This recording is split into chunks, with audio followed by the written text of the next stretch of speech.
Nous l'avons chanté. Tu es tout ce que nous avons besoin. Il ne manque rien, Seigneur. Et si nous manque quelque chose dans nos vies, c'est nous-mêmes qui ne l'avons pas approprié, Seigneur. Car toute grâce excellente et tout don parfait vient de toi. Et il n'y a pas de changement ni ombre de variation en toi, mon Dieu. Tu es le oui et l'amen. Tu nous as mis dans un royaume, comme nous l'avons chanté, qui est la justice, la joie, la paix. Comment nous pouvons nous plaindre de la vie, la joie, la paix qui nous manque, Seigneur? C'est pour cela que nous sommes venus encore abreuver, Seigneur, et nous abreuver dans ta sainte présence. Tu vas ce matin, Seigneur, nous parler et nous mettre aussi en garde, de prendre garde, Seigneur, à ce que dit l'Esprit de Dieu ce matin dans ce lieu. Afin, Seigneur, que chacun de nous, qui sont déjà un peu écartés de la voie, nous puissions avant trop tard revenir, de peur que nous trouvons tomber définitivement hors de la voie. Mais pendant que tu nous donnes encore, Seigneur, l'opportunité dans ta grande miséricorde de nous relever, alors nous ne pouvons que te glorifier, te louer, car tu dis tout ce qui respire loue l'Éternel. Merci encore pour ton onction et ta présence parmi nous ce matin dans ce lieu. Et je te demande, Seigneur, ce matin, comme ton instrument, que ton onction repose sur moi encore ce matin, pour dire ce que tu voudrais dire ce matin à ton peuple. Que ma bouche soit ta bouche ce matin, Seigneur, dans ce lieu, et que ton nom soit exalté et glorifié. Je prends autorité ce matin en ce lieu, au nom de Jésus-Christ, de chasser tout esprit de sommeil et de distraction dans ce lieu. Tout esprit qui voudrait s'opposer ce matin contre la volonté de ta parole, les chasse ce matin au nom de Jésus-Christ. Nous t'élevons, te bénissons dans le nom de notre Rédempteur Jésus-Christ. Amen. Asseyez-vous, frères et sœurs.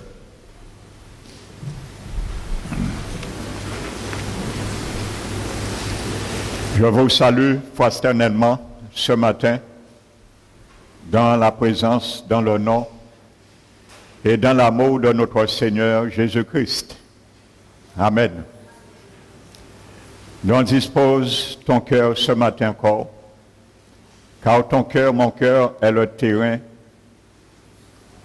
que le Seigneur envoie la semence, afin que ce matin, que l'eau du Saint-Esprit puisse abreuver encore ce terrain dans ton cœur, pour que nous puissions nous préparer et aller de mieux en mieux, de gloire en gloire et de victoire en victoire. Et que le Seigneur, lors de sa venue, nous trouve en veillant de la sorte. Alléluia. C'est une façon de veiller en attendant l'avènement de notre Seigneur Jésus-Christ. Donc nous allons continuer l'avant-dernière partie de ce message des temps de la fin qui a été long, mais qui valait la peine. Donc pour ceux et celles qui nous visitent, les précédents sont enregistrés, je ne vais pas y revenir, en DVD et en CD, donc vous pouvez les avoir gratuitement à votre convenance. Amen. Donc nous allons, avant de venir sur les noces, venir sur un détail, sur l'épître de 1 Thessaloniciens. Je vous invite, frères et sœurs, à ouvrir le livre de 1 Thessaloniciens. Alléluia. Vous savez, les épîtres 1 et 2 aux Thessaloniciens ont été écrites pour l'église de Thessalonique. Les croyants de cette ville, comme aujourd'hui, étaient dans la confusion au sujet de l'avènement de l'église. Donc de faux enseignements abondaient. Donc on disait aux chrétiens que Jésus est déjà venu et que nous sommes déjà dans le temps de la grande tribulation. Donc il y avait cette confusion qui troublait les chrétiens de l'époque à travers de ces faux enseignements qui abondaient. Et dans ces derniers temps également, c'est la même réalité. Donc il y a beaucoup de faux enseignements qui abondent au sein du pâturage du Seigneur. Et comme je disais dimanche, malheureusement, ce sont même les chrétiens très raffermis des années dans le Seigneur qui soutirent ces gens de ministère, qui les donnent force, qui engraissent ces gens de ministère, des ministères de la séduction des derniers temps que nous avaient prophétisé les apôtres.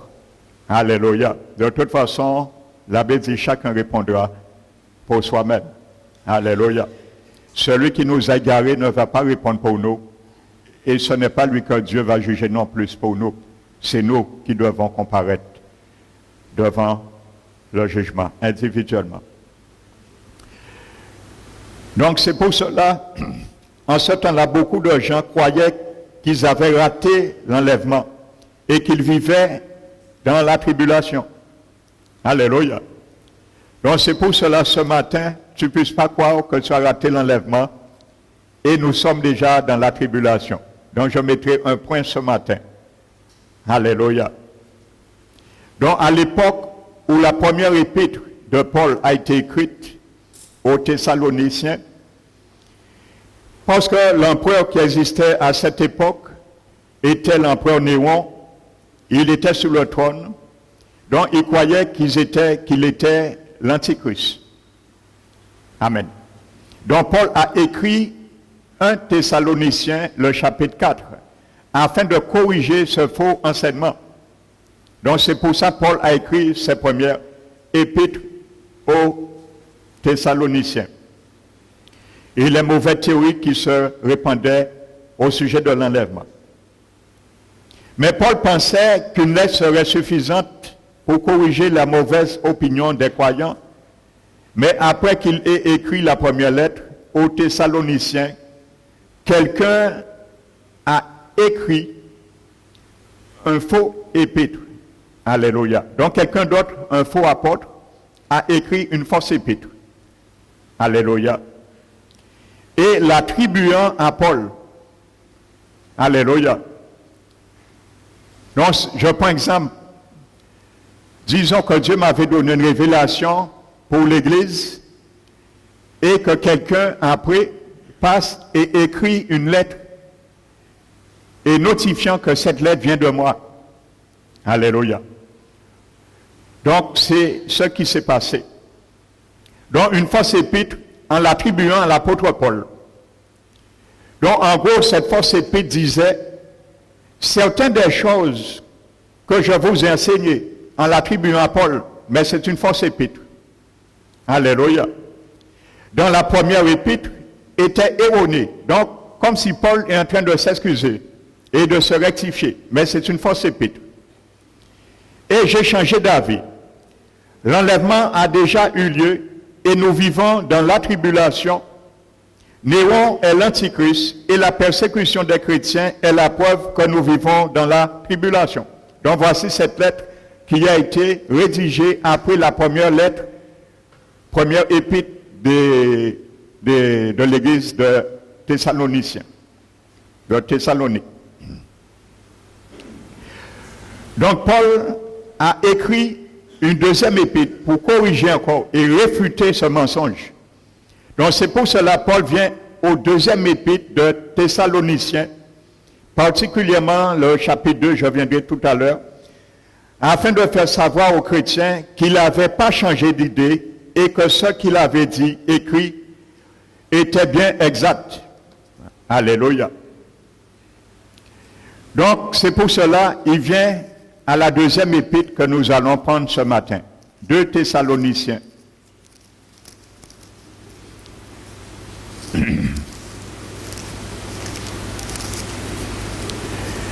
Et le chapitre 2.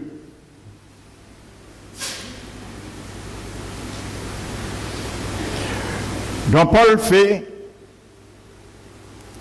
référence à l'enlèvement. Précisément, parce qu'à la seconde venue, il n'y aura pas de rassemblement, comme il le dit. Amen. Il dit pour ce verset 1 qui concerne l'avènement de notre Seigneur Jésus et notre réunion avec lui. Nous vous prions, frères, de ne pas vous laisser facilement ébranler dans votre bon sens et de ne pas vous laisser troubler par quelle inspiration, soit une parole ou par une lettre qui semblerait venir de nous, comme le jour du Seigneur était déjà là. Alléluia. Donc pour Paul, l'enlèvement est tellement imminent qu'il emploie comme un point de ralliement pour le chrétien. Et regardons au verset 8.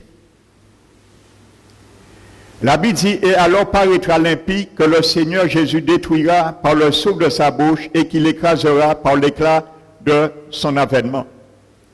Alléluia. Donc je précise de souligner dans ce mot, le mot grec qui a été traduit pour détruire, ne veut pas dire anéantir. Parce que l'Apocalypse la Bible ne se contredit jamais. Le livre de l'Apocalypse nous dit que lorsque Jésus viendra pour la guerre d'Armageddon, il va traiter les nations qui vont combattre Jérusalem et lui-même en venant du ciel. Et il va envoyer un ange pour prendre l'Antichrist et le faux prophète et les jeter vivants dans le lac de feu. Alléluia. Dans le grec, ce mot veut dire rendre inopérant, impuissant. Ça veut dire qu'il va briser toute sa puissance, sa force que le diable et le pouvoir que le diable lui avait donné avant de le jeter vivant dans le lac de feu. Donc, je précise, ce mot ne veut pas dire anéantissement. Alléluia. C'est la même réalité. Il y a beaucoup de personnes, surtout des sectes, qui ont pris l'évangile que Jésus dit un moment que ne craignez pas ce qui peut détruire le corps, mais craignez plutôt celui qui peut non seulement détruire le corps, mais également détruire, anéantir l'âme dans la GN. Donc, dans le grec, le mot anéantir veut dire tourmenter. Alléluia. C'est pour cela beaucoup ont pris ça. Il y a une mauvaise traduction dans certaines Bibles et ils ont dit que lorsqu'on sera dans la GN, ce sera fini, on sera détruit. Non. Dans le grec, ce mot qui a été traduit par détruire, anéantir veut dire tourmenter. Alléluia. Ça veut dire aussi tu es tourmenté, tu es bien conscient dans le lac de feu, comme Apocalypse 22 le dit. Donc je disais le verset 8, notez qu'il y a un avènement au premier verset. Alléluia. Et un avènement au verset 8. Donc Jésus parle de deux avènements. Au verset 1, c'est l'avènement du Seigneur qui vient pour enlever son Église. Et au verset 8, c'est le retour du Seigneur après cette année qui viendra pour juger la terre. Alléluia. Dans la première venue, Jésus vient pour rassembler, et la deuxième venue, il ne vient pas pour rassembler. Il vient pour juger. Alléluia.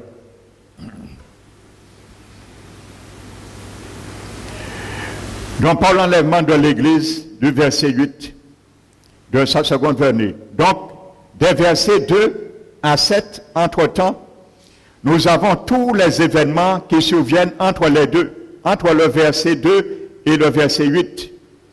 Alléluia. Donc ça veut dire au verset 3 à 7, il y a tous les événements qui sont décrits entre ces deux venues, ces deux événements.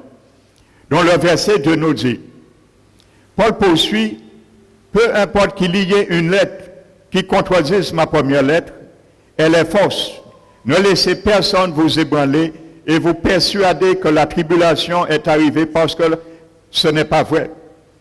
Et vous savez, frères et sœurs, lorsque Hitler est rentré au pouvoir, on a dit qu'Hitler était l'Antichrist. Vous savez, ensuite, lorsque Mussolini est venu au pouvoir, on a dit qu'il était l'Antichrist. Lorsque le dirigeant russe, Gorbatchev, est venu au pouvoir, on a dit aussi qu'il était l'Antichrist parce qu'il avait un IV sur sa tête, sur ses cheveux. Vous savez, c'est un signe de naissance naturelle sur la peau, une tache naturelle, un IV. On a dit qu'il était aussi l'Antichrist. Donc, certes, ces gens avaient l'esprit, étaient animés de l'esprit Antichrist, ainsi de suite, comme Hitler, Mussolini, mais ils n'étaient pas l'Antichrist. Parce que même au temps de Jésus, la Bible dit que l'esprit Antichrist existait déjà. Alléluia. Les sectes qui sont animés, ils sont animés par un esprit Antichrist. Alléluia.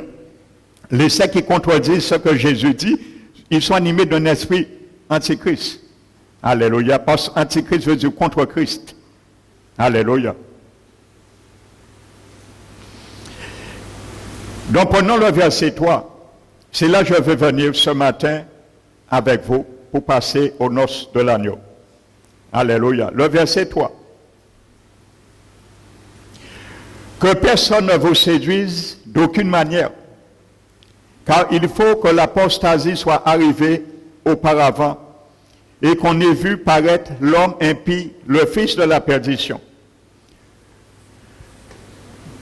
Donc vous savez, par ce verset 3, il y a beaucoup d'églises et de chrétiens qui pensent, comme j'ai expliqué au courant de cet l'enseignement, je ne reviendrai pas, que l'église sera enlevée au milieu de la grande tribulation. Ça veut dire après les 3 ans et demi des 7 ans. Par rapport à ce verset. Il dit, il faut que vraiment il y a l'apostasie dans l'église et pendant l'Antichrist est là, cette apostasie sera là. Alléluia, certes. Comme je l'expliquais, l'apostasie a toujours existé. Et l'apostasie existe aujourd'hui. Et lorsque l'Antichrist viendra, ce sera au paroxysme. Alléluia. Comme je vous disais, le mystère de l'iniquité. Qu'est-ce que ça veut dire, l'iniquité? Le mot iniquité dans le grec. Et ce mystère d'iniquité est entré également dans l'Église du Seigneur dans ces derniers temps.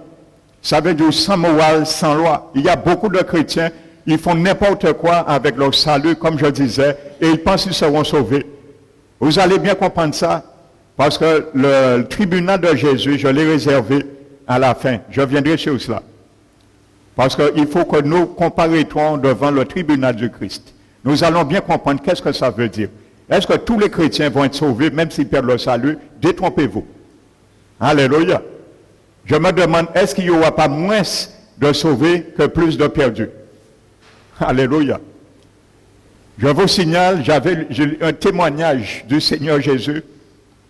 Il avait envoyé un homme, un serviteur au ciel, et cet homme avait demandé une audience dans sa mort avec le Seigneur, et son esprit s'est présenté au ciel pour cette audience, et que le Seigneur l'a accepté, et il est revenu encore dans son corps, et il vit aujourd'hui. Et cet homme a été choqué, surpris. Il voyait très peu de chrétiens monter au ciel. Et il s'est posé la question à Jésus, mais Seigneur, pourquoi il y a très peu de chrétiens qui font leur ascension et qui rentrent dans le paradis? Il voyait la porte ouvrir et ces chrétiens qui perdent leur vie, leur esprit, leur âme et récupérer là-haut. Et Jésus lui dit, sur terre, lorsqu'il y a 1000 chrétiens qui meurent, nés de nouveau, pas chrétiens de religion, hein. Jésus entend bien ce qu'il entend. Celui qui est né de nouveau, qui est habité par son Esprit Saint, qui est passé par la régénération, la nouvelle naissance. Il dit, lorsque 1000 chrétiens meurent sur terre, il y a un seul qui monte au ciel. Un seul qui monte. Alors faites le pourcentage. Ça mérite à réfléchir. Alléluia. Et comme je le dis, vous savez, aux États-Unis, il y a des églises qui ont 15 000 membres. Ça ne veut pas dire que les 15 000 membres sont sauvés. Il y a beaucoup parmi les 15 000 membres, ils viennent tous les jours de culte et ils chauffent des chaises. Et ils sont assis sous les flammes de l'enfer, ils ne le savent pas. Ça, on n'empêche pas ça aux églises. Mais ça, c'est les messages des derniers temps. Il faut que les chrétiens entendent ce message des derniers temps. Parce qu'on pense, on fait notre vie, on vit comme on veut, et on vient camoufler avec un autre masque à l'église. Mais Jésus nous démasque. Parce que ses yeux sont plus grands qu'un IRM. L'Apocalypse le décrit. Ses yeux sont comme des flammes de feu. Il a opéré tous les secrets. Et il tranche tous les secrets cachés, sentiments du cœur, que l'homme ne voit pas. Alléluia. Donc nous allons bien comprendre ça. Qu'est-ce que ça veut dire? Le tribunal que chacun de nous allons passer pour avoir notre récompense. Alléluia. Avant le tribunal, il y a beaucoup de chrétiens nés de nouveau qui seront déjà jugés, perdent leur salut. Amen. Alors nous allons bien comprendre ça. Parce qu'il y a un amalgame. Il y a beaucoup de pasteurs aujourd'hui, c'est ça qu'ils enseignent aux chrétiens. Oh, de toute façon, tu ne peux jamais perdre ton salut. Tu passes au tribunal du Seigneur, tu vas perdre ta récompense.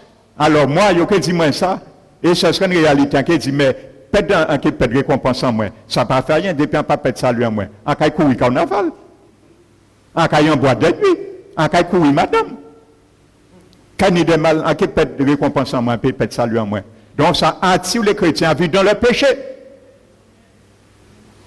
Et ça chemine les chrétiens, les bois bien en enfer. Alléluia. Ces gens de doctrine, c'est ce qu'on appelle le mystère de l'iniquité qui est rentré dans l'église du Christ. C'est ça le mot grec, iniquité. Ces enseignements. Alléluia. On voit le monde vit dans leur iniquité. Mais Paul parlait de l'église, l'iniquité qui est installée dans l'église. Détourne de tout ce qui fait la morale, la force à la loi. On ne veut plus entendre ça.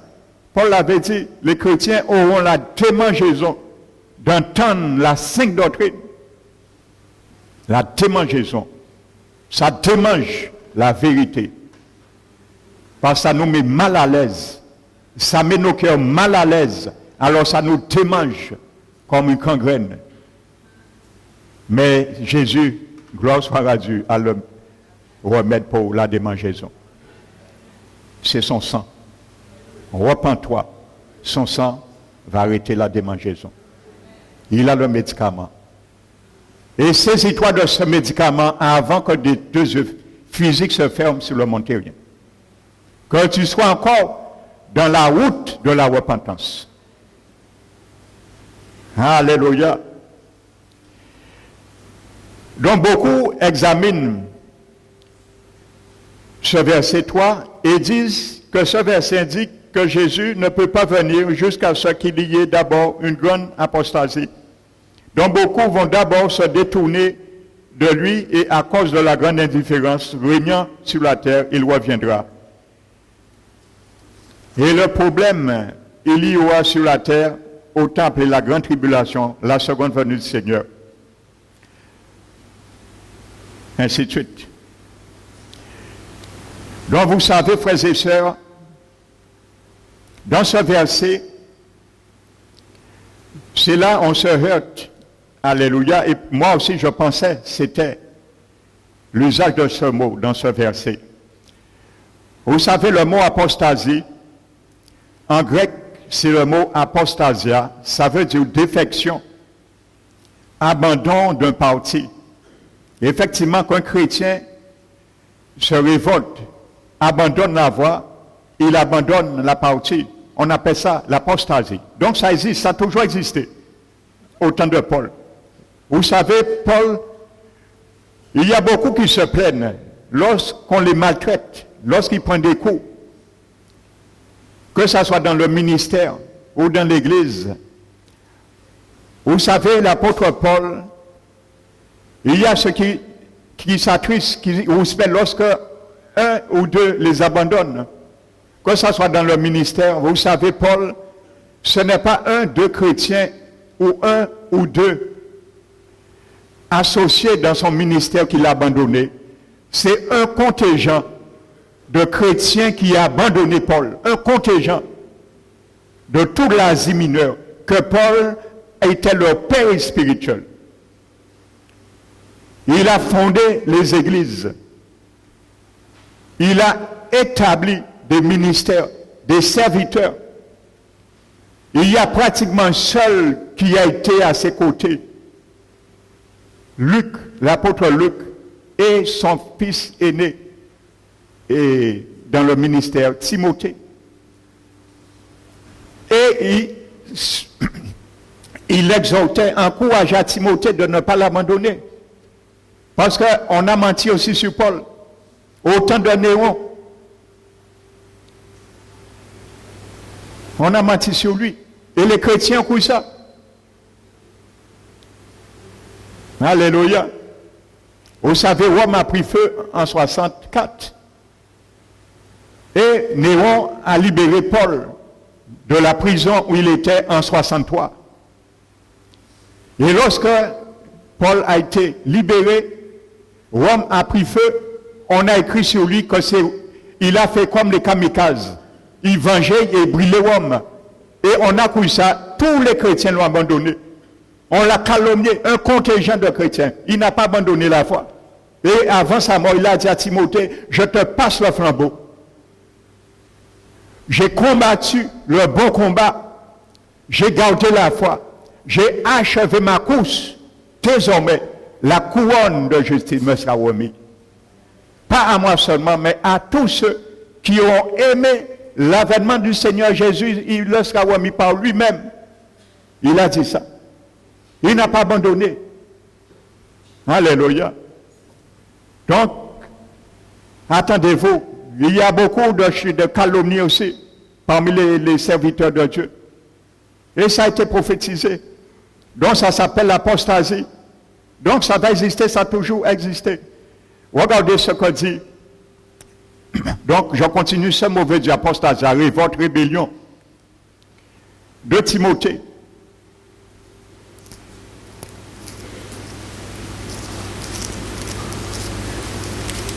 De Timothée, chapitre 3.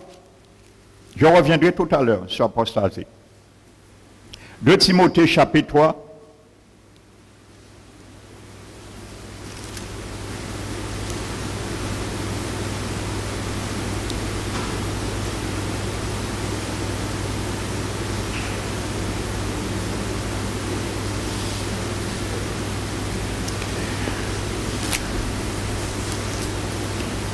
Plutôt 1 Timothée chapitre 4.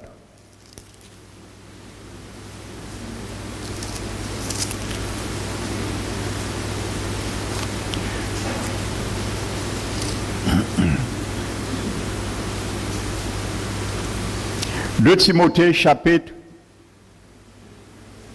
1 Timothée 4 avant. Verset 1. 1 Timothée 4, verset 1. Mais l'Esprit dit expressément que dans les derniers temps, c'est notre temps, quelques-uns abandonneront la foi.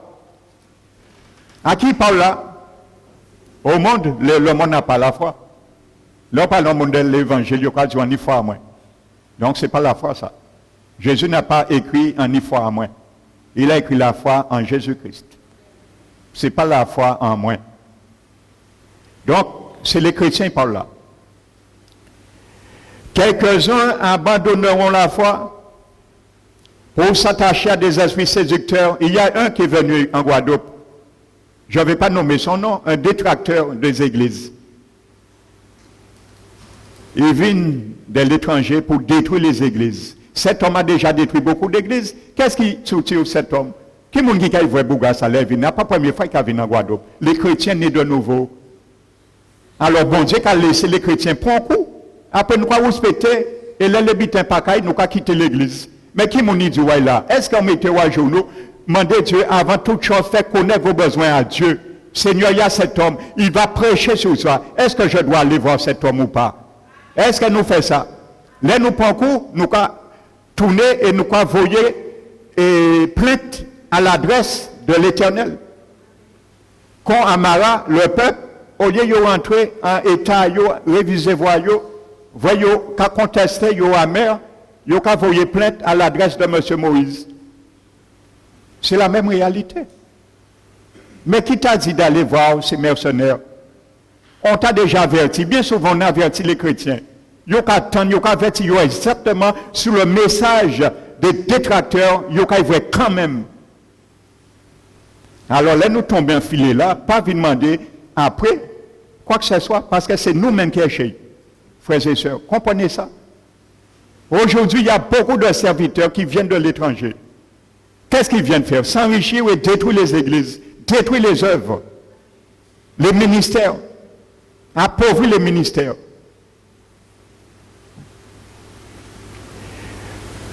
Pour s'attacher à des esprits séducteurs et des doctrines de démons. Lorsqu'on dit un chrétien, tu ne vas jamais perdre ton salut. Je vais te démontrer, c'est une doctrine de démon, ça. Alléluia. Ce message, c'est une doctrine de démon. Qu'un chrétien ne peut jamais perdre son salut, c'est une doctrine de démon. Alléluia. Je vais te le démontrer dans la Bible, pas aujourd'hui, que c'est une doctrine de démon. Cette doctrine. Afin que quand tu vas entendre ça dans des églises, sache si tu as la bonne porte, tu as frappé ou pas. Et si tu dois rester ou pas à cette église. Pas pour rester chez toi, mais aller ailleurs, quand Dieu ou que Dieu te permettra. Ainsi de suite, vous allez lire. Maintenant, prenons 2 Timothée, chapitre 3 maintenant.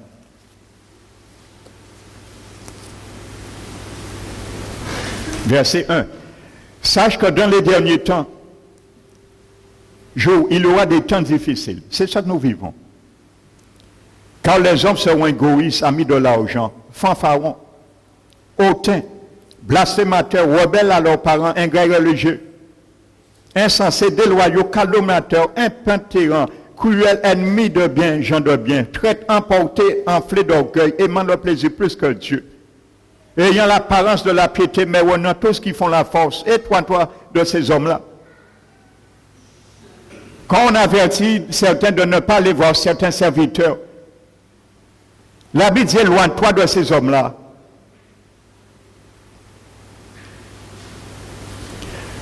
Donc, voyez, ça c'est l'apostasie. Ça a toujours existé. Il y en a beaucoup de versets. Ce n'est pas exhaustif. Donc, c'est pour vous montrer que le mot apostasie, avant même l'Antichrist, ça existe déjà. Alléluia. Pendant Paul parlait, ça existait. Pendant que je vous parle, ça existe. Alléluia.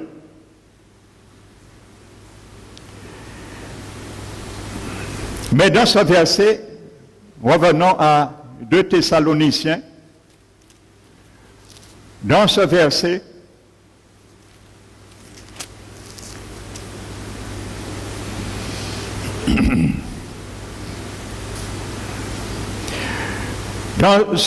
le mot apostasia en grec n'est pas un verbe. Et écoutons bien.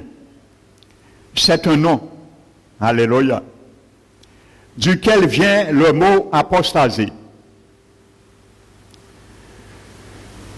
Tout au long du Nouveau Testament, quand le mot grec apostasia est utilisé, il a une connotation négative. Prenez Hébreux 3, verset 12. Notez-le. Et le verset dit, prenez donc garde que personne parmi vous n'ait un cœur méchant et incrédule et qui ne se détourne point du Dieu vivant. Le mot détourner, dans le grec, c'est le même mot apostasia. Alléluia, qui est un verbe, dans sa forme verbale. Donc, il rejoint bien ce mot détourner. Donc, voyez, ça existe déjà.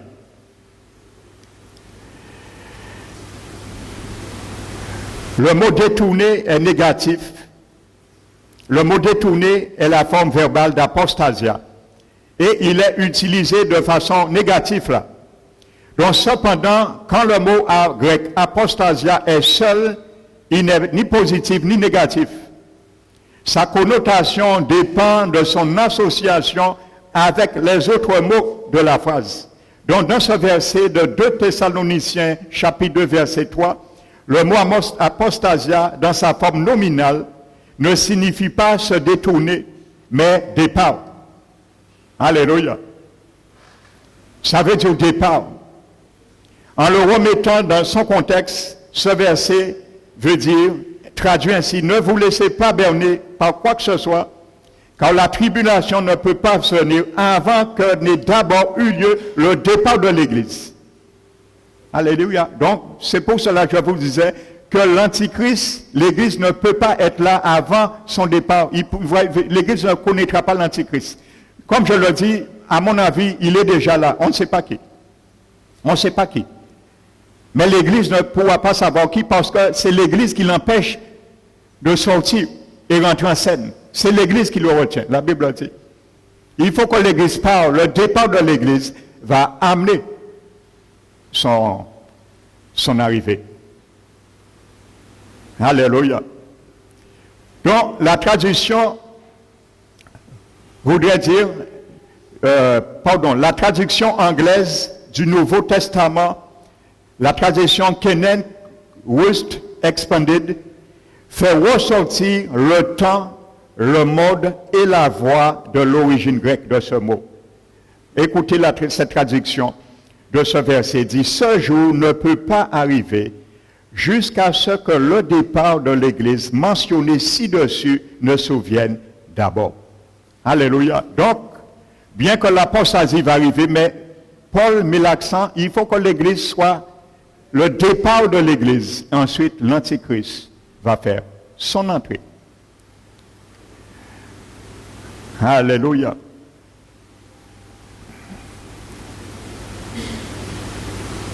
Donc, il entrera et ainsi de suite. Maintenant, la Bible nous dit, verset 6, maintenant, vous savez ce qui le retient, afin qu'il ne paraisse qu'en son temps. Et ensuite, il dit, il faut seulement que celui qui le retient encore ait disparu. Donc la Bible parle de deux choses. Ce qui le retient, c'est une puissance, et celui qui le retient, c'est une personne. Alléluia. Qu'est-ce qui retient? Vous savez, la Bible ne dit pas, en parlant de l'Église, l'Église c'est une femme. La Bible ne dit pas celle qui le retient, mais celui qui le retient. Donc nous comprenons bien que celui qui le retient, c'est le corps du Christ, qui est l'Église. Le corps du Christ, qui est l'Église, et par la puissance et la direction du Saint-Esprit, qui est une personne.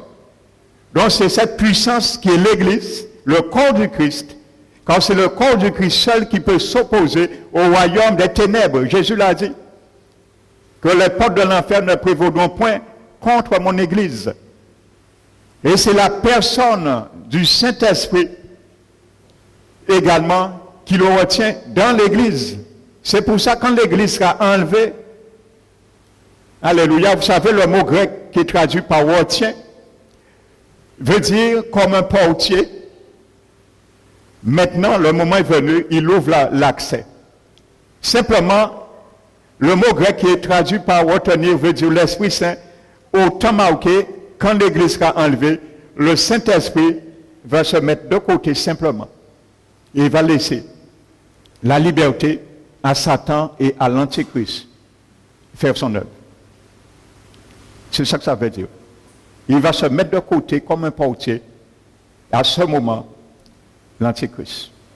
Et comme je disais, que l'Église prie pour l'avènement du Seigneur, mais je crois que Satan aussi prie pour l'avènement du Seigneur.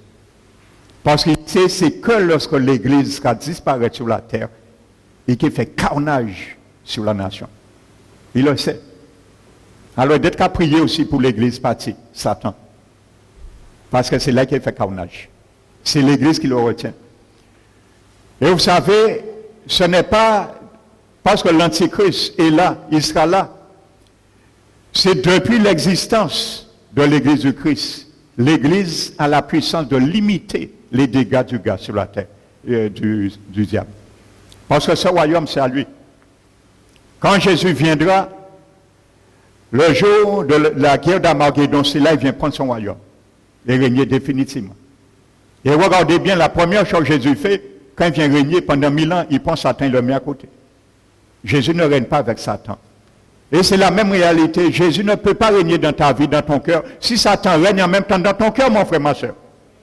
La première chose que Jésus va faire, quand il vient pour établir son règne de paix pendant 1000 ans, il met Satan à côté. Dans un abîme pendant 1000 ans. Et quand vous êtes incapable de régner les mondes pendant 6000 ans, alors laissez-moi maintenant prendre le contrôle de l'humanité et sois enchaîné maintenant. La première chose, il fait les mains à côté. Donc c'est l'Église qui retient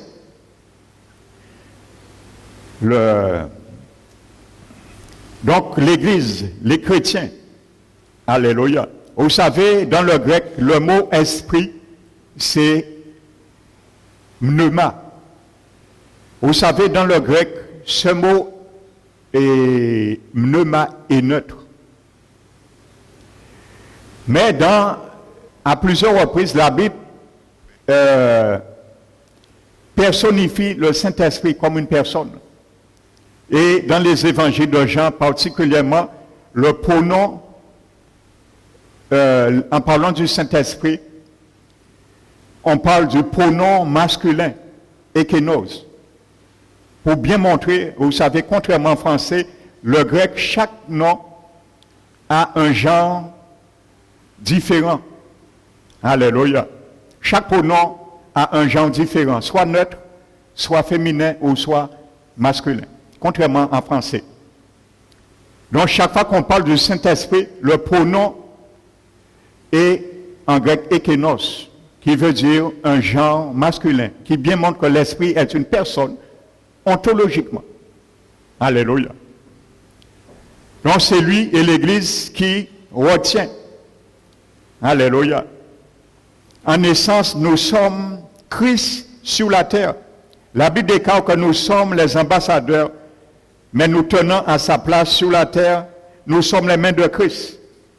Nous sommes la voix de Christ. Nous sommes les pieds de Christ. Nous sommes ses œuvres sur la terre. C'est pour ça, c'est nous qui retenons les œuvres du diable.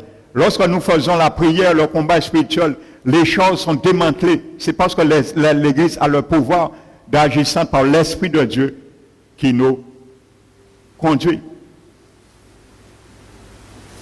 Alléluia. Donc je voulais porter cette précision pour bien montrer qu'il n'y a aucune ambiguïté, qu'il faut que l'Église soit partir, le départ de l'Église, ensuite l'Antichrist va rentrer en scène pendant 7 ans. Alléluia. Il va éprouver les nations et aussi les rescapés d'Israël pour que Dieu purifie la nation. Amen. Donc je vous disais que quand Jésus viendra, les 75 jours qui se sont prolongés des 1265 jours, il y a 5 choses. Jésus viendra, il y a la guerre d'Armageddon, il y a les dégâts qu'il faut réparer, ainsi de suite, il faut balayer, nettoyer la terre. Il ira chercher les Juifs, que la Bible dit qu'ils seront protégés pendant 3 ans et demi. Vous savez, j'ai lu un article qui disait, vous savez, il y a 2 ou 3 pays qui sont en train de stocker de la marchandise, frères et sœurs, à Bostra, la ville de Petra. Et ils disent, parce que c'est là que Dieu va nourrir les Juifs.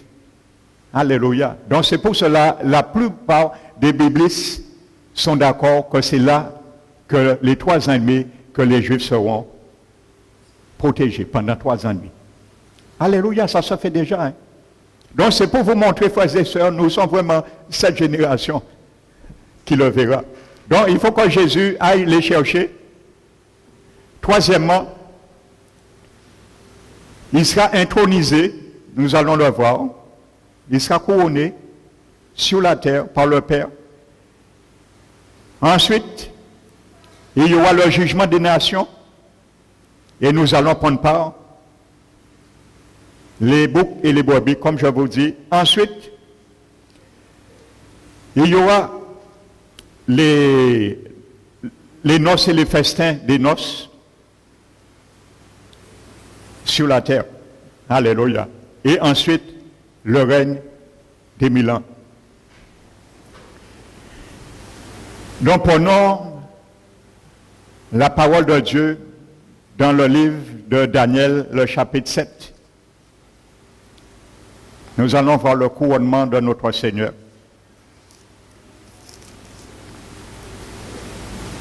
Je ne vais pas m'étendre.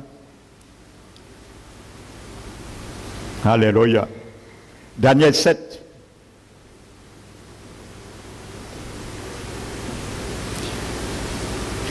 Verset 7. Après cela, je regardais pendant mes visions nocturnes, et voici, il y avait un quatrième animal, ainsi de suite. Et nous allons prendre ce qui nous concerne, le verset 9. Je regardais pendant qu'on plaçait des trônes. N'oubliez pas, Jésus a dit que ceux qui vont vaincre, l'Église sera assise sur des trônes. Alléluia. Et ils vont régner les nations avec lui.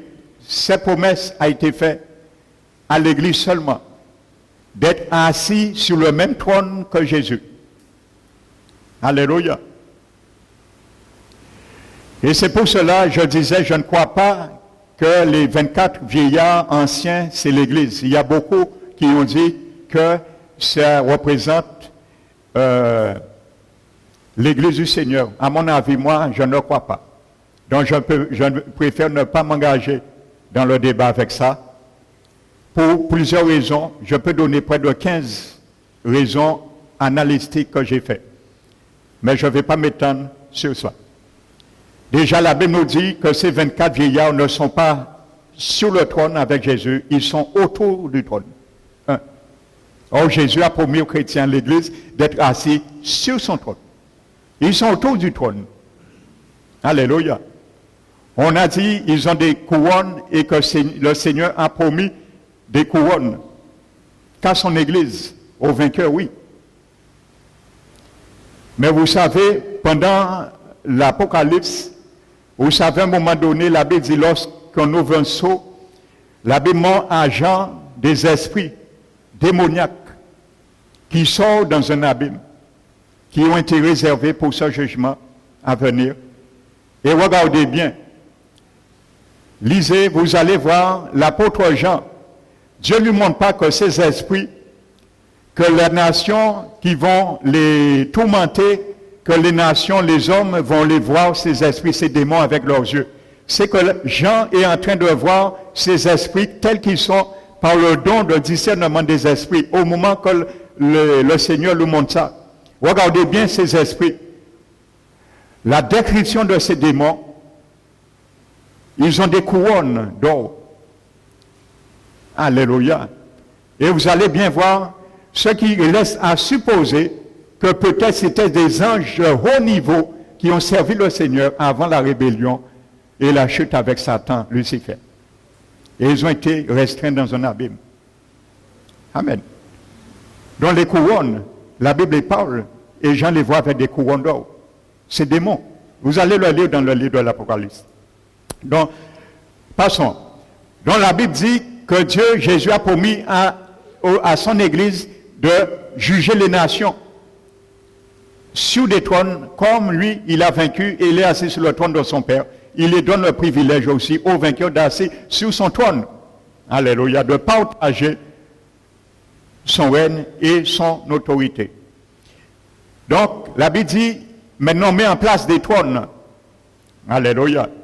Donc, des trônes sont placés. Et l'ancien des jours s'assit. Alléluia. Là, il s'agit de Dieu le Père. Hein. Pour faire la différence, l'Apocalypse parle de Jésus comme aussi l'ancien des jours. Parce qu'ils sont tous de Dieu et ils n'ont ni commencement ni fin. Donc, les deux épithètes s'accordent pour le Père et Jésus. Alléluia, l'ancien des jours. Mais la différence là, comme c'est le Père qui va introniser, couronner le Seigneur, il fait la distinction comme le Fils de l'homme qui vient. Alléluia. Donc là, il s'agit du Père qui s'assit. Son vêtement était éclatant, ainsi de suite. Donc ensuite, Daniel voit encore, vous savez, ce n'est pas vraiment chronologique là, je ne vais pas m'étendre. Daniel montre que Jésus vient prendre, après la guerre d'Armageddon, il vient prendre le pouvoir sur la terre et il va régner, il va juger aussi avec les chrétiens. Ces trônes, ce sont nous qui serons assis. Et la Bible dit des livres furent ouverts. Ce n'est pas le jugement du grand trône que parle l'Apocalypse 20, mais les jugements des nations. Parce que quand Jésus viendra, il faut qu'il juge les nations. Alléluia. Donc nous serons avec lui, nous a promis de juger les nations aussi, les boucs et les brebis. Nous serons là pour juger les nations. Donc c'est ça que ça veut dire. Donc je ne vais pas m'étendre. Maintenant, au verset 13, je regardais pendant mes visions nocturnes, voici sur les nuées des cieux arriva quelqu'un de semblable à un fils de l'homme. Ça c'est Jésus. Alléluia. Il s'avança vers l'ancien des jours et on lui fit approcher de lui. Et on lui donna la domination, la gloire et le règne, et tous les peuples, les nations, les hommes et toute langue le servirent. Sa domination est une domination éternelle qui ne passera point et son règne ne sera jamais détruit. Et la Bible nous dit au verset 22 jusqu'au verset 25, également la petite bête là va faire la guerre aux saints, il va les emporter. Ensuite, Dieu va donner le pouvoir aux saints de l'emporter et de juger. Donc ça rétablit toutes ces choses. Donc je ne vais pas m'étendre dessus. Donc je vais simplement faire quelques détails. Dans le livre de Daniel, le verset 13-14, la Bible dit, s'avança. Le verset 13, je regardais pendant mes visions nocturnes, et voici sur la nuée des cieux arriva quelqu'un de semblable à un fils de l'homme. Il s'avança vers l'ancien des jours. Amen. Donc ce mot avancer, s'avança au verset 13 de Daniel, ça dérive d'un mot chaldéen, méta, qui signifie être trouvé présent. Alléluia. Être trouvé présent. Donc Jésus, actuellement, à ce moment sur la terre, comprenons bien quelque chose, il est en train d'être couronné par le Père. Ça veut dire, dans le grec, et dans ce mot chaldéen, être trouvé présent, venir ou atteindre. Alléluia. Au verset 21 et 22, la Bible dit, jusqu'au moment où l'ancien des jours vint donner droit aux saints du Très-Haut, et le temps arriva où les saints firent possession du royaume. Montre que l'ancien des jours vint donner droit aux saints du Très-Haut. Dans ce cas, le mot vint dérive du mot chaldéen également, ata. Ici, il signifie arriver ou amener. Alléluia. Arriver ou amener. Le contexte montre au verset 21-22 que l'ancien des jours arriva dans le sens de intervenir des cieux de la part des saints qui étaient en train de combattre la petite corne. Alléluia. Puisque la corne représente le système de la bête et l'antichrist, prévalait sur les saints jusqu'à ce que l'ancien des jours arrive pour leur faire justice. Il devait évidemment être sur la terre. Alléluia. Donc après, la Bible dit que le royaume sera remis aux saints également. Les rescapés, ces saints-là qui font la guerre, ce n'est pas l'Église, parce que l'Église était déjà partie. Donc ce sont les rescapés, autant les Juifs que les nations, qui vont prendre possession ensuite de la terre. Donc Jésus est couronné. Alléluia. Notez le psaume 149, versets 5 à 9.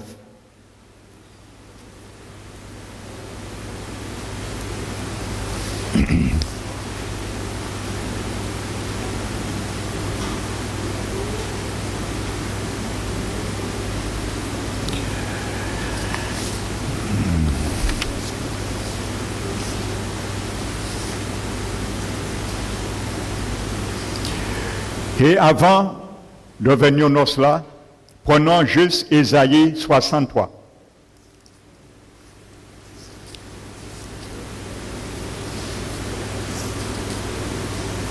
Ésaïe chapitre 63.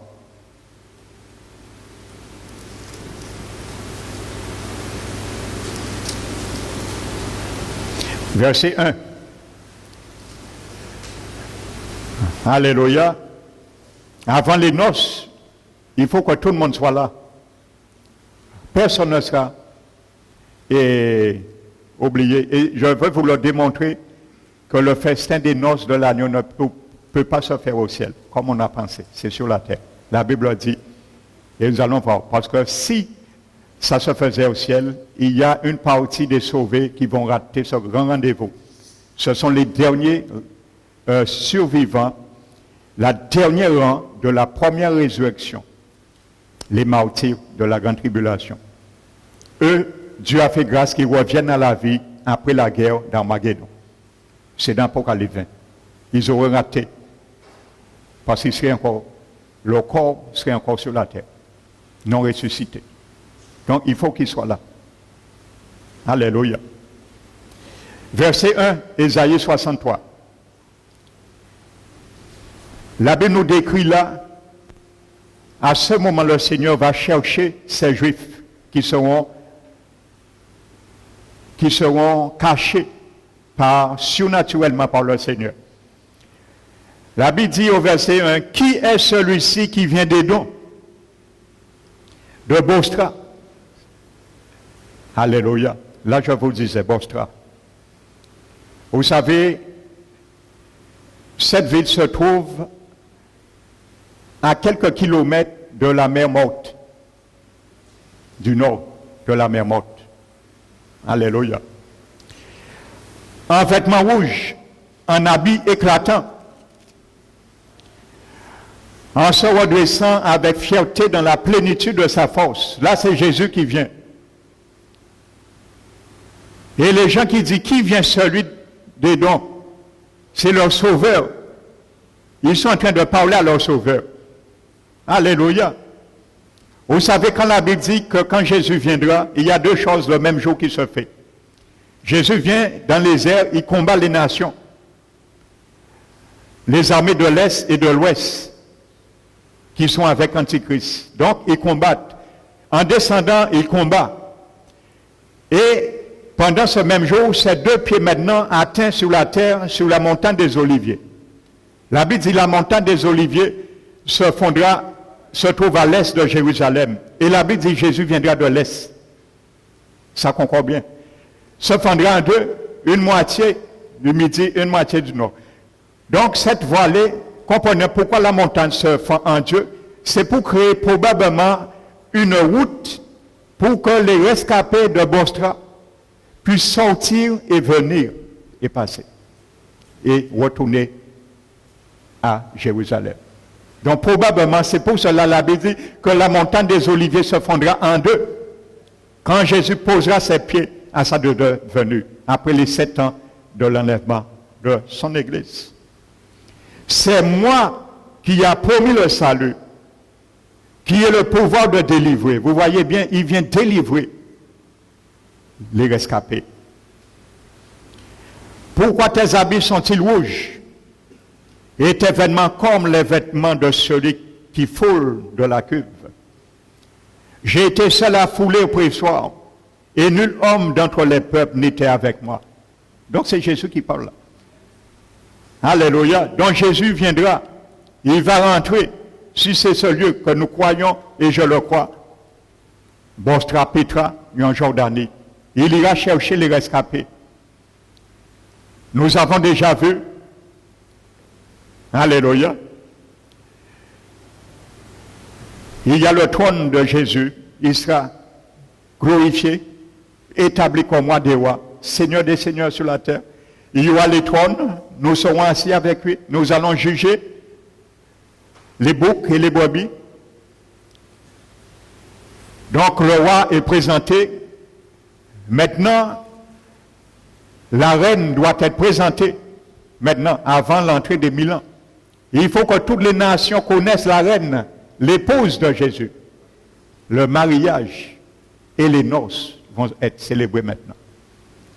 Et ensuite, tous les invités vont rentrer avant le règne des 1000 ans. Donc c'est ça que nous allons voir. Alléluia.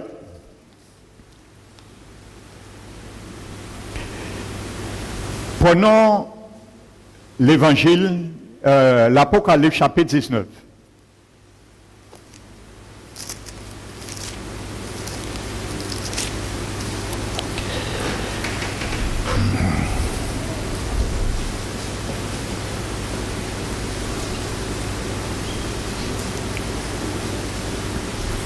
Verset 7.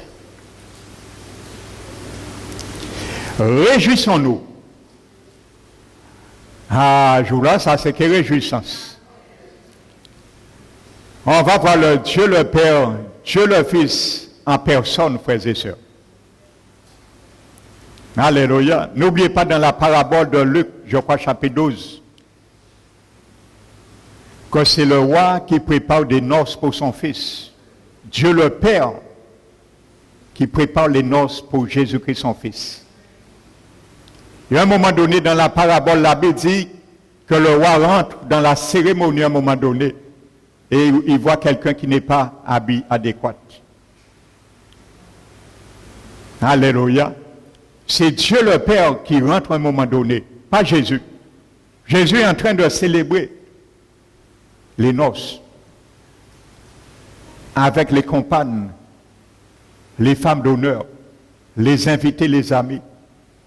Alléluia. Et il dit, cet homme qui t'a permis d'entrer là, pour bien comprendre qu'il ne s'agit pas au ciel, parce qu'on ne peut pas mettre quelqu'un au ciel jeté en enfer.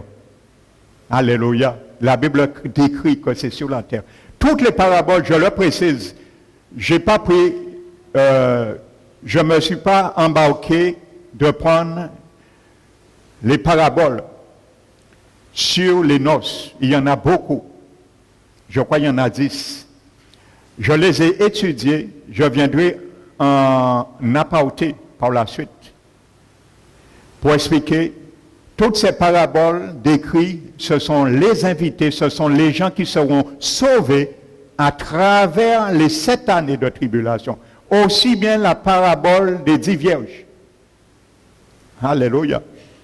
Donc je vais venir sur ça, parce que déjà la parabole des 10 vierges, il faut compter 3 heures d'enseignement pour bien montrer qu'il ne s'agit pas de l'Église. Alléluia. Quand tu es parti au ciel, on ne peut pas te jeter dehors. C'est sur la terre, ça se passe là. Alléluia. Les 10 vierges, les 5 vierges, ça, ce sont ceux qui se sont convertis pendant les 7 années de tribulation. Ils seront les invités, les femmes d'honneur, nous allons le voir. Ce sont les femmes d'honneur de la mariée. Alléluia. Et les sages et les folles, ce sont ceux qui ont joué avec la grâce du Seigneur. Ils n'ont pas ni temps repenti, ils ont joué grâce à bon Dieu. Alléluia. Toutes les paraboles décrites ça. Amen. Donc ça, j'en passe. Donc venons, réjouissons-nous, soyons dans l'allégresse et donnons-lui gloire, car les noces de l'agneau sont venues. Vous voyez, là c'est au ciel, j'en vois ça. Les noces de l'agneau sont venues, son épouse s'est préparée. Verset 9, l'ange me dit, écris, heureux ceux qui sont appelés au festin des noces de l'agneau. Écris, heureux ceux qui sont appelés au festin des noces de l'agneau. Alléluia. Donc l'ange dit à Jean décrit.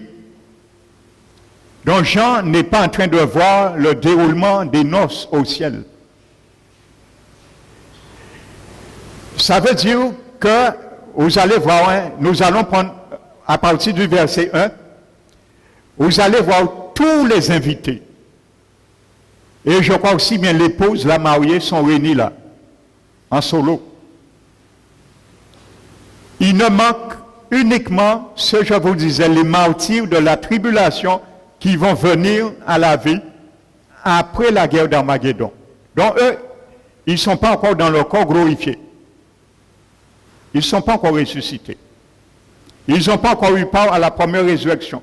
Mais tous ceux qu'on a vus, la grande foule, les martyrs, ainsi de suite, au cours des fléaux, des sauts, des trompettes et des coupes de colère, de jugement de Dieu, qui se sont sauvés, sont là, réunis, parce qu'ils vont célébrer la joie, le festin.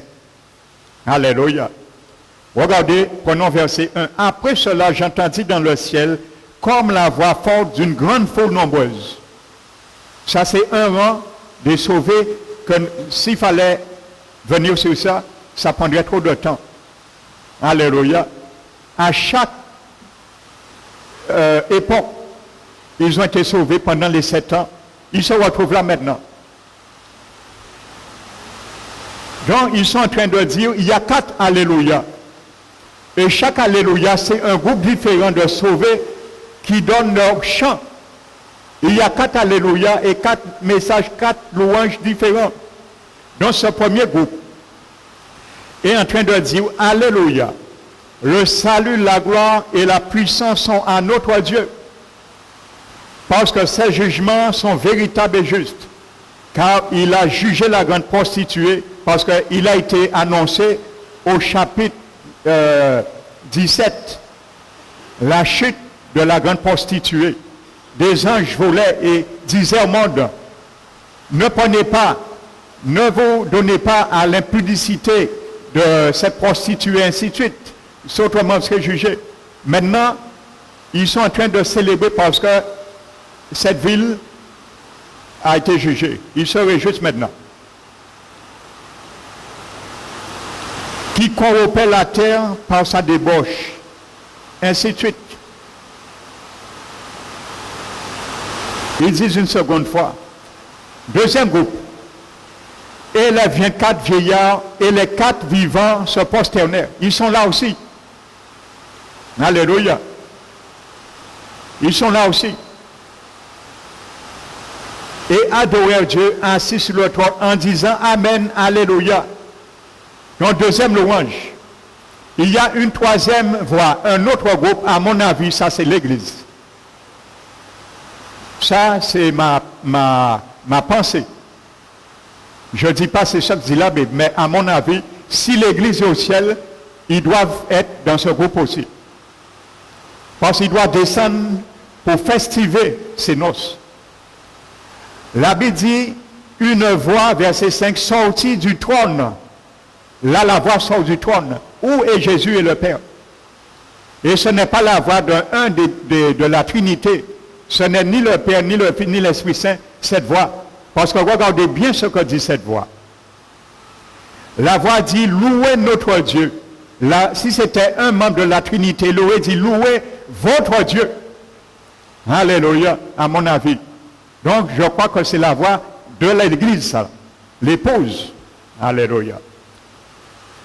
Donc, en tout cas, une autre voix, un autre groupe, ils disent, louez notre Dieu, vous tous ses serviteurs, vous qui le craignez, petits et grands. Quatrième foule des sauvés, ils sont tous là. Alléluia. Quatrième foule, et j'entendis comme la voix d'une grande foule nombreuse, comme les bruits de grosses eaux et comme le bruit de forts coups de tonnerre, disant Alléluia, car le Seigneur notre Dieu, Alléluia, car le Seigneur notre Dieu, Tout-Puissant, est entré dans son règne. Alléluia. Parce que Jésus va rentrer dans le règne, comme nous l'avons vu dans Daniel 7. Il va être intronisé par l'Ancien des jours, lorsqu'il viendra sur la terre. Donc on annonce la nouvelle déjà. Et c'est ce même groupe qui dit au verset 7, réjouissez-nous, réjouissons-nous. C'est le dernier groupe qui dit aussi, réjouissons-nous au verset 7. Soyons dans l'allégresse et donnons-lui gloire car les noces de l'agneau sont venues. Alléluia.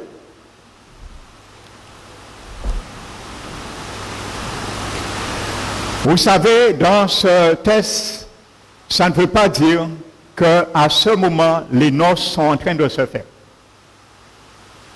Et ni le festin des noces. Je précise que dans le grec, il y a deux mots différents qui ont été employés dans ça, Apocalypse 19.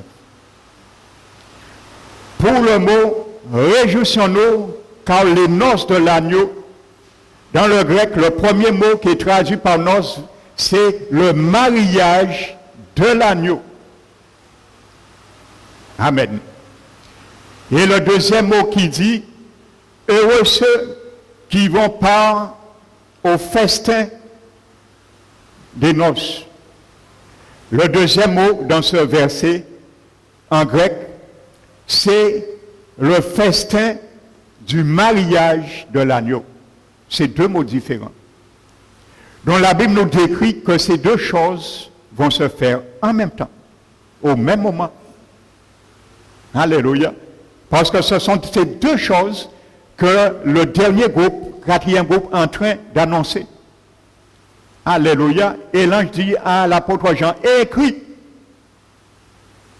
Pour nous aujourd'hui, nous serons avertis et le monde aussi soit averti. Alléluia. Donc, rien ne nous dit que c'est au ciel que ça se passe. Et permettez-moi de vous dire, si les noces de l'agneau se passeraient au ciel, ça devrait se faire pendant les 7 années.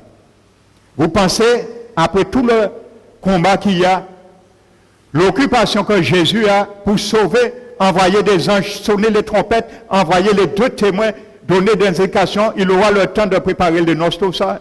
À mon avis, non. Le Seigneur attend la tempête passée afin que nous puissions nous réjouir tous ensemble. Pour présenter, vous savez, si c'était fait au ciel, il y a beaucoup les rescapés, n'auraient pas ceux qui l'épousent. Les rescapés de cette année ne sauront pas qui est la reine. Alléluia. Là, tout le monde va voir. On va voir l'intronisation de Jésus, mais on va voir aussi l'entrée aussi de la reine avec l'époux, les noces, assister et prendre part au festin, le grand banquet. Alléluia. Parce que là, tout de suite après, le livre de l'Apocalypse, la Bible nous dit que le Seigneur descend, regardez bien, sur un cheval blanc, et nous descendons avec lui. Et nous venons sur la terre. Amen. Donc nous avons vu tous ces gens, ces groupes, qui se réjouissaient des gens parce que les noces sont venus. Ils vont être célébrés, ils sont venus. Ils ne sont pas faits. La Bible dit ils sont venus, sont arrivés. C'est clair et net. Les noces sont arrivées, jour l'arrivée. Ça veut dire on t'a donné une carte d'invitation pour ce jour-là. Le jour est arrivé. Et nous allons le célébrer. C'est ça que ça veut dire. Lorsque des mariés donnent des cartes d'invitation en avance, mais lorsque le jour J est arrivé, nous pouvons dire, ah, le jour du mariage d'un tel est venu, est arrivé.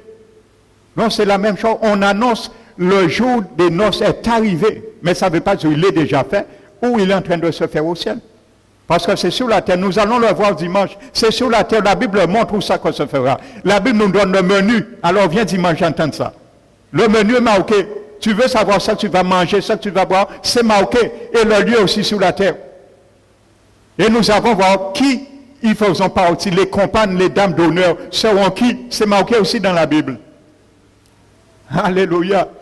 Mais regardons quelque chose. La Bible parle tout de suite de la guerre d'Armageddon. Alléluia. Qui se fera à la vallée de Megiddo en Israël. Et Apocalypse 20, Jésus, l'Église, est déjà sur terre. Apocalypse 20 nous dit, verset 4, « Et je vis des trônes, et à ceux qui y assirent fut donné le pouvoir de juger. » Nous venons de voir que Daniel 7 nous dit aussi, il y a des trônes qui sont mis en place sur la terre pour juger. Et je vis les âmes de ceux qui avaient été décapités à cause du témoignage de Jésus et à cause de la parole de Dieu, et de ceux qui n'avaient pas adoré la bête, ni son image, et qui n'avaient pas reçu la marque sur leur front, ni sur leurs mains. Ils revinrent à la vie et ils régnaient avec Christ pendant 1000 ans. Si les noces étaient faites au ciel, ils auraient perdu cette invitation. Oui ou non? Vous voyez, il faut que tout le monde soit là. Le Seigneur n'est pas égoïste. Il veut savourer ça. Il a tant attendu ça. Il veut savourer ça avec son Église, ce moment. Il veut le partager avec toutes les rescapés de l'univers ce jour-là. Alléluia. Donc nous allons le voir. Amen. Dimanche prochain. Et Dieu m'a donné une grande révélation à travers Jean 2, les noces de Cana. Et Jésus était là lui-même. Nous allons bien comprendre quelque chose. Que Dieu nous garde pour dimanche prochain. Que son nom soit béni et glorifié. Nous allons nous mettre debout, frères et sœurs.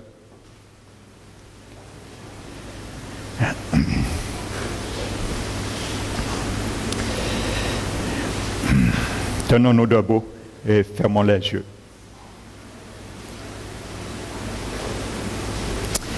Père éternel, merci mon Dieu, mon roi. Nous te célébrons. Nous te bénissons.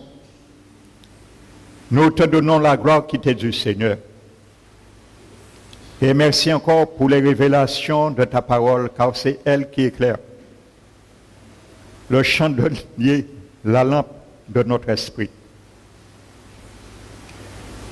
Nous sommes heureux, Seigneur, d'avoir été conduits encore, dirigés par les pieds dans ce lieu de ton Esprit Saint qui marche au milieu de nous dans ce lieu. Que chacun de nous pourrions vraiment, Seigneur, conscients de cette réalité, car chaque dimanche, Seigneur, tu nous enseignes, ta venue est plus proche que nous le croyons, Seigneur. Dispose-nous, Seigneur, à nous dépouiller encore de toutes les œuvres que tu nous demandes de nous dépouiller, les œuvres de la chair, Seigneur. Car ces œuvres, Seigneur, ne pourront pas nous permettre de décoller avec toi, car elles vont nous peser sur la terre. Alors c'est le moment encore, ma prière, que chacun de nous prenions encore conscience de cela et que tu éveilles la conscience de chacun de nous qui sont encore faibles et durs tentement, Seigneur. Merci pour la joie que tu nous donnes, Seigneur, que tu établis dans nos cœurs chaque jour de savoir que ta venue est proche, Seigneur, et que nous nous préparons quand tu nous as donné cette robe, Seigneur, afin qu'elle soit, Seigneur, bien, Seigneur, sans tache, sans ride, rien d'impréhensible, le jour où tu viens nous chercher, mon Dieu. Garde-nous à nous préparer, Seigneur, afin d'être vêtus comme tu nous l'as montré dans Apocalypse 19, Seigneur. Ceux et celles, Seigneur, encore, qui ne sont pas encore dans la bergerie, nous te prions, Seigneur, qu'il y ait un affluement, Seigneur, en Guadeloupe. Ceux qui s'adonnent aussi, Seigneur, attachés aux idoles, puissent abandonner cela, Seigneur, et se tourner leur face vers toi, Seigneur, vers toi, mon Dieu. Reconnaître qu'il y a un seul vrai Dieu, et que toutes ces choses sont la fabrication, l'image, l'intention et la rêverie des hommes, Seigneur. Les idoles faites à l'image des hommes, mais tu es le vrai Dieu, Seigneur. Libère encore la Guadeloupe de toutes ces abreuvages, Seigneur, qu'ils ont pris depuis longtemps, Seigneur, et amène encore, sauve encore, Seigneur, la nation. Nous te remercions, Seigneur, nous te bénissons, mon Dieu, et que ton nom soit glorifié encore, au nom de notre Seigneur Jésus-Christ. Amen. Nous allons maintenant bénir notre Seigneur avec ce que nous avions mis en place.